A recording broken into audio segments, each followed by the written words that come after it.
সূরা আল হাশর। রহমান রহিম আল্লাহ তাআলার নামে। আসমান সমূহ ও জমিনে যা কিছু আছে তারা সবাই আল্লাহ তাআলার পবিত্রতা ও মাহাত্ম্য ঘোষণা করছে। আল্লাহ তাআলা মহাপরাক্রমশালী ও প্রজ্ঞাময়। তিনি হচ্ছেন সেই মহান সত্তা যিনি আহলে কিতাবদের মাঝে যারা আল্লাহকে অস্বীকার করেছে তাদের প্রথম নির্বাসনের দিনেই তাদের নিজ বাড়িঘর থেকে বের করে দিয়েছিলেন। অথচ তোমরা তো একথা কল্পনাও করনি যে ওরা কোনোদিন এ শহর থেকে বেরিয়ে যাবে। তারা নিজেরাও চিন্তা করেনি। তারা তো বরং ভেবেছিল তাদের দুর্ভেদ্য দুর্গগুলো তাদের আল্লাহ তাআলার বাহিনী থেকে বাঁচিয়ে দেবে। কিন্তু তাদের উপর এমন এক দিক থেকে আল্লাহর পাকড়াও এসে তাদের ধরে ফেলল যা ছিল তাদের কল্পনার বাইরে। আল্লাহ সে পাকড়াও তাদের অন্তরে প্রচন্ড ভীতির সঞ্চার করল। ফলে তারা নিজেদের হাত দিয়েই এবং কিছু কিছু ক্ষেত্রে মোমেনদের হাত দিয়ে নিজেদের বাড়িঘর ধ্বংস করে দিল। অতএব হে চক্ষুষ্মান ব্যক্তিরা, এদের নির্বাসনের ঘটনা থেকে তোমরা শিক্ষা গ্রহণ করো। যদি আল্লাহ তাআলা ওদের উপর নির্বাসিত করার সিদ্ধান্ত বসিয়ে না দিতেন তাহলে আগের জাতিসমূহের মতো তিনি তাদের এ দুনিয়ায় রেখেই কঠোর শাস্তি দিতে পারতেন। অবশ্য তাদের জন্য পরকালে জাহান্নামের আগুন তো প্রস্তুত রয়েছেই। ওটা এজন্যই রাখা হয়েছে যে তারা আল্লাহ তাআলা ও তার রাসূলের সুস্পষ্ট বিরুদ্ধাচরণ করেছিল। আর যে কেউই আল্লাহর বিরোধিতা করে তার জানা উচিত আল্লাহ তাআলা শাস্তি দানের ব্যাপারে অত্যন্ত কঠোর। এ সময় তোমরা যেসব খেজুর গাছ কেটে ফেলেছ এবং যেগুলো না কেটে তার মূলের উপর দাঁড়িয়ে থাকতে দিয়েছ তা অসঙ্গত ছিল না, বরং তা ছিল সম্পূর্ণ আল্লাহ তাআলার অনুমতিক্রমেই। আর আল্লাহ তাআলা অনুমতি এ কারণেই দিয়েছেন যেন তিনি এ দ্বারা নাফরমানদের অপমানিত করতে পারেন। এই ঘটনার ফলে আল্লাহ তাআলা যেসব ধন সম্পদ তাদের কাছ থেকে নিয়ে তার রাসূলকে দিয়েছেন তা ছিল তাঁরই একান্ত অনুগ্রহ। তোমরা তো এগুলো পাওয়ার জন্য কোনো ঘোড়ায় কিংবা উষ্ট্রে আরোহণ করে যুদ্ধ করনি। আসলে আল্লাহ তাআলা যার উপরই চান তার উপরই তার রাসূলকে কর্তৃত্ব প্রদান করে থাকেন। আর আল্লাহ তাআলা সর্ববিষয়ের উপরই শক্তিমান। আল্লাহ তাআলা ধন সম্পদের যা কিছু সেই জনপদের মানুষদের কাছ থেকে নিয়ে তার রাসূলকে দিয়েছেন তা হচ্ছে আল্লাহর জন্য, রাসূলের জন্য, রাসূলের আত্মীয় স্বজন, এতিম মিসকিন ও পথচারীদের জন্য। সম্পদ তোমরা এমন ভাবে বন্টন করবে যেন তা কেবল তোমাদের সমাজের বিত্তশালী লোকদের মাঝেই আবর্তিত না হয়। এবং আল্লাহর রাসূল তোমাদের যা কিছু অনুমতি দেয় তা তোমরা গ্রহণ করো এবং সে যা কিছু নিষেধ করে তা থেকে বিরত থাকো। আল্লাহ তাআলাকেই ভয় করো। অবশ্যই আল্লাহ তাআলা কঠোর শাস্তিদাতা। এ সম্পদ সেসব অভাবগ্রস্ত মুহাজিরদের জন্য যাদের আল্লাহর উপর ঈমানের কারণেই নিজেদের ভিটেমাটি ও সহায় সম্পদ থেকে উচ্ছেদ করে দেওয়া হয়েছে। অথচ এ লোকগুলো আল্লাহর অনুগ্রহ ও তার সন্তুষ্টি হাসিল করতে চায়। আল্লাহ তাআলা ও তার রাসূলের সাহায্য সহযোগিতায় তৎপর থাকে। মূলত এই লোকগুলোই হচ্ছে সত্যাশ্রয়ী। এ সম্পদে তাদেরও অংশ রয়েছে যারা মুহাজিরদের আগমনের আগ থেকেই এ জনপদকে নিজেদের নিবাস বানিয়েছিল এবং যারা এদের আসার আগেই ঈমান এনেছিল। তারা ওদের অত্যন্ত ভালোবাসে যারা হিজরত করেছে।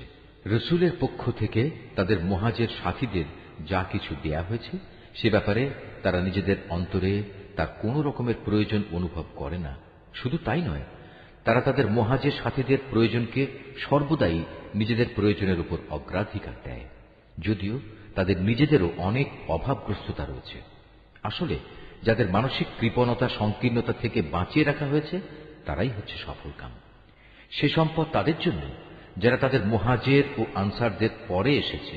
এরা সব সময় বলে, হে আমাদের মালিক, তুমি আমাদের মাফ করে দাও। আমাদের আগে আমাদের যে ভাইয়েরা ঈমান এনেছে তুমি তাদেরও মাফ করে দাও এবং আমাদের মধ্যে যারা ঈমান এনেছে তাদের ব্যাপারে আমাদের মনে কোনো রকম হিংসা বিদ্বেষ রেখো না। হে আমাদের মালিক, তুমি অনেক মেহেরবান ও পরম দয়ালু। হে রাসূল, তুমি কি সেসব মুনাফিকদের আচরণ লক্ষ্য করনি যারা তাদের কাফের আহলে কিতাব ভাইদের বলে, যদি তোমাদের কখনো এ জনপদ থেকে বের করে দেয়া হয় তবে আমরাও তোমাদের সাথে একাত্মতা দেখিয়ে এখান থেকে বেরিয়ে যাব এবং তোমাদের স্বার্থের বেলায় আমরা কখনো অন্য কারো আনুগত্য করব না। আর তোমাদের সাথে যদি যুদ্ধ বাঁধিয়ে দেয়া হয় তাহলে আমরা অবশ্যই তোমাদের সাহায্য করব। কিন্তু আল্লাহ তাআলা নিজেই সাক্ষ্য দিচ্ছেন এরা নিঃসন্দেহে কপট মিথ্যাবাদী। সত্য কথা হচ্ছে যদি তাদের বের করেই দেয়া হয় তাহলে এরা কখনো তাদের সাথে বের হবে না। আবার যুদ্ধে আক্রান্ত হলে এরা তাদের কোনো প্রকার সাহায্যও করবে না। যদি এরা সাহায্য তাদের করেও তবু নিঃসন্দেহে এরা পৃষ্ঠ প্রদর্শন করবে। অতঃপর এ লোকদের আর কোনো উপায়ই কোনো সাহায্য করা হবে না। আসলে এদের অন্তরে আল্লাহর চাইতে তোমাদের ভয় বেশি বড় হয়ে বসে আছে। এর কারণ হচ্ছে এরা এমন একটি জাতি যারা আসল কথাই বুঝতে পারে না। এরা কখনো ঐক্যবদ্ধ হয়েও তোমাদের সাথে লড়াই করতে আসবে না। যদি করেও তা করবে অবশ্য কোনো সুরক্ষিত জনপদের ভেতরে বসে অথবা নিরাপদ পাঁচিলের আড়ালে থেকে।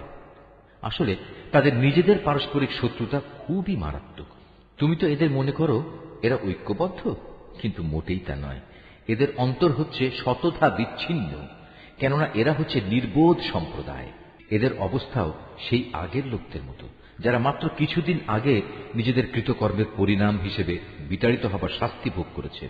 তাছাড়া পরকালেও এদের জন্য কঠিন আযাব রয়েছে। এদের আরেকটি তুলনা হচ্ছে শয়তানের মতো। শয়তান এসে যখন মানুষদের বলে প্রথমে আল্লাহকে অস্বীকার করো, অতঃপর সত্যি যখন সে আল্লাহকে অস্বীকার করে তখন মুহূর্তেই সে বোল পাল্টে ফেলে এবং বলে আমার সাথে তোমার কোনো সম্পর্ক নেই, আমি নিজেও সৃষ্টি লোকের মালিক আল্লাহ তাআলাকে ভয় করি। অতঃপর শয়তান ও তার অনুসারী এই দুজনের পরিণাম হবে জাহান্নাম। সেখানে তারা চিরদিন থাকবে। আর এটাই হচ্ছে জালেমদের শাস্তি। হে মানুষ, তোমরা যারা ঈমান এনেছ আল্লাহ তাআলাকে ভয় করো।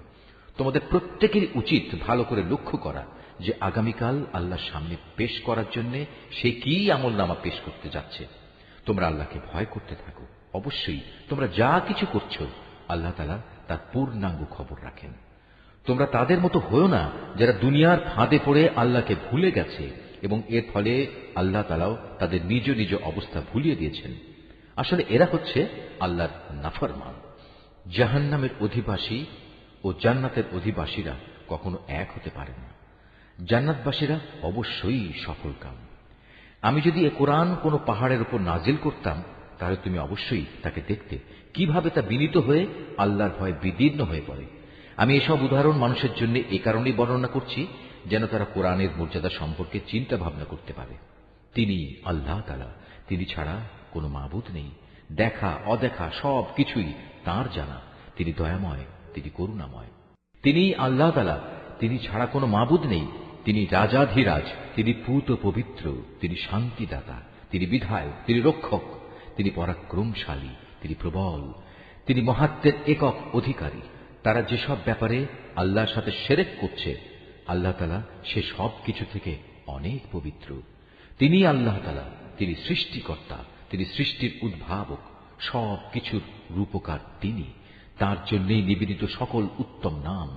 আকাশমণ্ডলী ও পৃথিবীতে যেখানে যা কিছু আছে তার সবকিছু তাঁরই পবিত্রতা ও মহিমা ঘোষণা করছে। তিনি পরাক্রমশালী, তিনি প্রবল প্রজ্ঞাময়।